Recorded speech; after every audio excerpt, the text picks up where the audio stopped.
Hi hi hello ನಮಸ್ಕಾರ ಎಲ್ಲರಿಗೂ nature spirit 9 @ Kannada tarot card ರೀಡಿಂಗಿಗೆ ವೆಲ್ಕಮ್.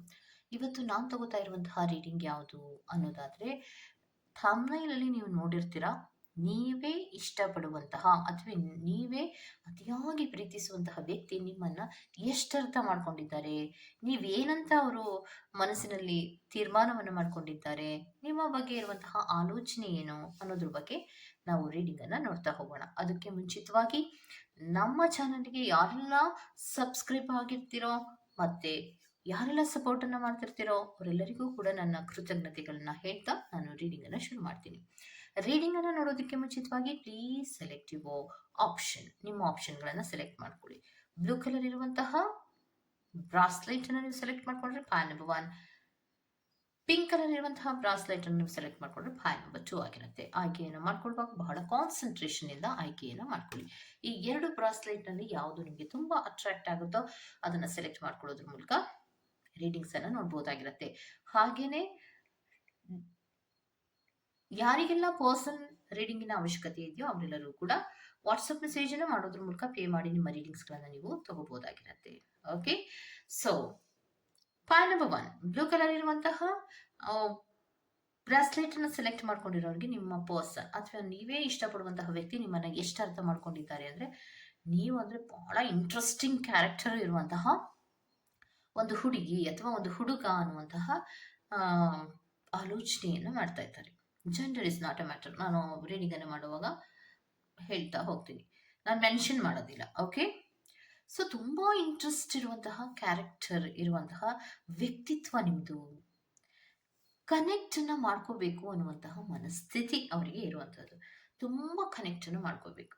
ಯಾಕೆ ಅಂದ್ರೆ ಎಷ್ಟು ಖುಷಿಯಾಗಿರ್ತೀರಾ, ಎಷ್ಟು ಎಂತೂಸಿಯಾಸಮ್ ಅಲ್ಲಿ ಇರ್ತೀರಾ, ಬಹಳಷ್ಟು ಲವಲವಿಕೆಯಲ್ಲಿ ಇರ್ತೀರಾ. ನಿಮ್ಮ ಜೀವನವೇ ಒಂದು ಸುಂದರ ಅನ್ನುವ ಮಟ್ಟಿಗೆ ನೀವಿದ್ದೀರಾ. ಅದು ಒಂಥರ ಇಂಟ್ರೆಸ್ಟಿಂಗ್ ಕ್ಯಾರೆಕ್ಟರ್ ಅನ್ಸುತ್ತೆ. ತುಂಬಾ ಡಿಫ್ರೆಂಟ್ ಅನ್ನುವಂತಹ ರೀತಿಯಲ್ಲಿ ನೀವಿರೋದ್ರಿಂದ ನನಗೆ ಇಷ್ಟ ಆಗ್ತಾ ಇದ್ದೀರಾ ಅನ್ನುವಂತಹ ಮನಸ್ಥಿತಿ ಅವರಿಗೆ. ಮತ್ತೆ ಅವ್ರಿಗೆ ಅನಿಸ್ತಾ ಇದೆ ಕನೆಕ್ಟನ್ನು ಮಾಡ್ಕೋಬೇಕು, ಮಾತಾಡಿಸ್ಬೇಕು ಅಥವಾ ಕೆಲವೊಬ್ಬರಿಗೆ ಪ್ರಪೋಸ್ ಅನ್ನ ಮಾಡಬೇಕು ಅನ್ನುವಂತಹ ಮನಸ್ಥಿತಿ ಇದ್ರೂ ಕೂಡ ಭಯ ಕಾಡ್ತಾ ಇರತ್ತೆ. ಯಾಕೆ ಅಂದ್ರೆ ಕೆಲವೊಂದು ವಿಚಾರಗಳನ್ನ ಓಪನ್ ಅಪ್ ಆಗಿ ಹೇಳೋದಿಕ್ಕೆ ಅವ್ರಿಗೆ ಆಗ್ತಾ ಇರೋದಿಲ್ಲ. ಭಯ ಭಯ ಕಾಡ್ತಾ ಇರುತ್ತೆ. ಮತ್ತೆ ತುಂಬಾ ಆ ಪ್ರೀತಿ ಮಾಡ್ತಾ ಇದ್ದೀರಾ ನೀವು ಅಂತ ಅಂದ್ರೆ, ಹೌದು ತುಂಬಾ ಪ್ರೀತಿ ಮಾಡ್ತಿದ್ರೆ ಅದನ್ನ ಎಕ್ಸ್‌ಪ್ರೆಸ್ ಮಾಡೋದೇ ಇಲ್ಲ. ಭಾವನೆಗಳನ್ನ ಹೊರ ಹಾಕೋದಿಲ್ಲ ಆ ಅನ್ನುವಂತಹ ಕೆಲವು ವಿಚಾರಗಳು ಅವ್ರು ಅನ್ಕೊಂಡಿರೋದು. ತುಂಬಾ ಎಕ್ಸ್‌ಪ್ರೆಸ್ ಏನು ನೀವು ಮಾಡೋದಿಲ್ಲ. ತುಂಬಾ ಲವಲವಿಕೆಯಿಂದ ಇರ್ತೀರಾ, ತುಂಬಾ ಚೆನ್ನಾಗಿ ಕಾಣಿಸ್ತಾ ಇರ್ತೀರಾ, ತುಂಬಾ ಕ್ಯೂಟ್ ಆಗಿ ಇದ್ದೀರಾ, ಆ ತುಂಬಾ ಇಂಟ್ರೆಸ್ಟ್ ಆಗಿ ಕೂಡ ಇದ್ದೀರಾ. ಆದ್ರೆ ಒಂದು ವಿಚಾರವನ್ನ ನಿಮ್ಮ ಹತ್ರ ಓಪನ್ ಅಪ್ ಮಾಡ್ಕೊಬೇಕು ಅಥವಾ ಇವತ್ತು ಹೇಳ್ತಾರೆ ನಾಳೆ ಹೇಳ್ತಾರೆ ಅಂತ ಕಾದ್ರೆ ಅದ್ಯಾಕೋ ನಮ್ಮ ಪರ್ಸನ್ ಏನು ಹೇಳದೇ ಇಲ್ವಲ್ಲ ಅನ್ನುವಂತಹ ಮನಸ್ಥಿತಿ. ಓಪನ್ ಅಪ್ ಆಗೋದಿಲ್ಲ ಅನ್ನೋದು. ಓಪನ್ ಅಪ್ ಆಗದೆ ಇದ್ರೂ ಕೂಡ ಪೊಸೆಸಿವ್ನೆಸ್ಸಿನಲ್ಲಿ ಇರ್ತೀರಾ ಅನ್ನುವಂತಹ ಭಾವನೆ ಅವರಿಗೆ ಇದೆ. ಮತ್ತೆ ಬಹಳಷ್ಟು ವರ್ಟ್ ಬಿಹೇವಿಯರ್ ಅಲ್ಲಿ ನೀವು ಇರ್ತೀರಾ ಅನ್ನುವಂಥದ್ದು. ಒಂದು ಚೂರು ವೇರಿಯೇಷನ್ ಆದ್ರೂ ಕೂಡ ಬಹಳಷ್ಟು ಹರ್ಟ್ ಆಗುವಂತಹ ರೀತಿಯಲ್ಲಿಯೇ ನೀವು ಮಾತಾಡ್ತೀರಾ ಅನ್ನೋದು ಅವರಿಗೆ ತುಂಬಾ ಚೆನ್ನಾಗಿ ಗೊತ್ತಿದೆ. ಯಾಕಂದ್ರೆ ಬಹಳಷ್ಟು ಆ ಫ್ರೀಡಮ್ ಅಲ್ಲ ನೀವು.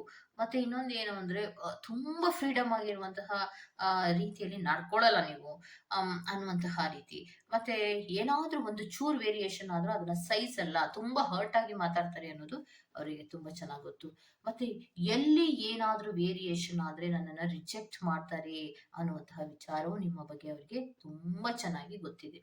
ಮತ್ತೆ ತುಂಬಾ ಒಂದು ಡಿಟರ್ಮಿನೇಷನ್ಸ್ ಇಂದ ಅಥವಾ ಒಂದು ಬಹಳಷ್ಟು ಯೋಚನೆ ಮಾಡಿ ನಿಮ್ಮ ಹತ್ರ ಮೂವ್ ಅನ್ನ ಮಾಡ್ಬೇಕು.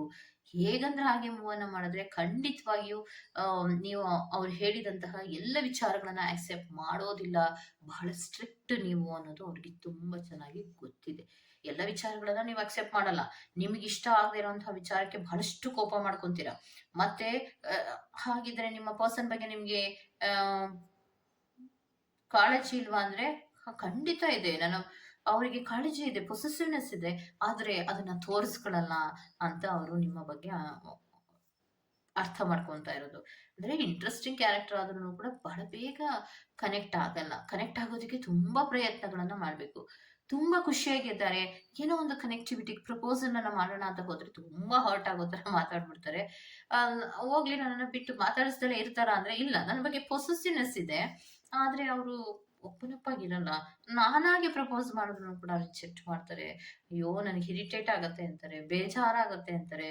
ಅಯ್ಯೋ! ಹೆಂಗಪ್ಪ ಇವ್ರ ಜೊತೆ ಇರೋದು ಅನ್ನುವಂತಹ ರೀತಿಯ ಕನ್‌ಫ್ಯೂಷನ್ಸ್ ಅಲ್ಲಿ ಇರ್ತಾರೆ ನಿಮ್ಮ ಪರ್ಸನ್. ನಿಮ್ಮ ಬಗ್ಗೆ ಅವರಿಗೇನು ಬ್ಯಾಡ್ ಒಪಿನಿಯನ್ ಇಲ್ಲ. ಆದ್ರೆ ಫೀಲಿಂಗ್ಸ್‌ಗಳನ್ನ ಓಪನ್ ಅಪ್ ಆಗಿ ಹೇಳ್ಕೊಳಲ್ಲ ನನ್ನ ಪರ್ಸನ್ನು. ನಾನ್ ಹೇಳಿದ್ರುನು ಕೂಡ ಬಹಳಷ್ಟು ಸ್ಟ್ರಿಕ್ಟ್ ಆಗಿರ್ತಾರೆ ಅನ್ನುವಂತಹ ರೀತಿಯಲ್ಲಿ ಅವರು ನಿಮ್ಮನ್ನ ಅರ್ಥ ಮಾಡ್ಕೊಂಡಿದ್ದಾರೆ ಅನ್ನುವಂತಹ ಕಾರ್ಡ್ಸ್‌ಗಳು ಬರ್ತಾ ಇದೆ. ಓಕೆ. ಸೊ ಇದಿಷ್ಟು ಪ್ಯಾನ್ ನಂಬರ್ 1 ಅವರ ರೀಡಿಂಗ್ ಆಗಿರುತ್ತೆ. Go to the next pan number 2. Pink colour ಇರುವಂತಹ ಬ್ರಾಸ್ಲೆಟ್ ಅನ್ನ ಯಾರೆಲ್ಲ ಸೆಲೆಕ್ಟ್ ಮಾಡ್ಕೊಂಡಿದ್ದೀರೋ, ನೀವೇ ಇಷ್ಟಪಡುವಂತಹ ಅಥವಾ ನೀವು ಪ್ರೀತಿಸುವಂತಹ ವ್ಯಕ್ತಿ ನಿಮ್ಮನ್ನ ಅರ್ಥ ಮಾಡ್ಕೊಂಡಿರೋದು ಹೇಗೆ ಅಂದ್ರೆ, ತುಂಬಾ ಜಲಸ್ ಫೀಲ್ ಮಾಡ್ತೀರಾ ಅನ್ನುವಂತಹ ಆ, ರೀತಿಯಲ್ಲಿ ಅವರು ಅರ್ಥ ಮಾಡ್ಕೊಂಡಿದ್ದಾರೆ. ಕೆಲವು ವಿಚಾರಗಳಿಗೆ ತುಂಬಾ ಜಲಸ್ ರೀತಿಯಲ್ಲಿ ನೀವು ವರ್ತಿಸ್ತೀರಾ ಅನ್ನೋದು ಅವರ ಮನಸ್ಥಿತಿಯಲ್ಲಿ ಇರುವಂತಹದ್ದು. ಮತ್ತೆ ಎಲ್ಲ ವಿಚಾರಗಳಲ್ಲಿಯೂ ಕೂಡ ತುಂಬಾ ದುಃಖದಲ್ಲಿಯೇ ಇರ್ತೀರಾ. ಯಾಕಷ್ಟೊಂದು ದುಃಖದಲ್ಲಿ ಇರ್ತಾರೋ ನನಗೆ ಗೊತ್ತಿಲ್ಲ. ಪ್ರತಿ ಒಂದು ಚಿಕ್ಕ ಪುಟ್ಟ ವಿಚಾರಗಳಿಗೂ ಕೂಡ ಒಂದು ರೀತಿಯಲ್ಲಿ ಅಸಮಾಧಾನವನ್ನ ವ್ಯಕ್ತಪಡಿಸ್ತಾ ಇರ್ತಾರೆ.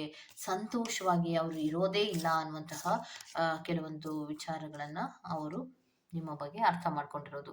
ಮತ್ತೆ ಎಷ್ಟೋ ವಿಚಾರಗಳಲ್ಲಿ ಮೇಲಿಂದ ಮೇಲೆ ಭಯವನ್ನ ಪಡ್ತಾ ಇರ್ತಾರೆ.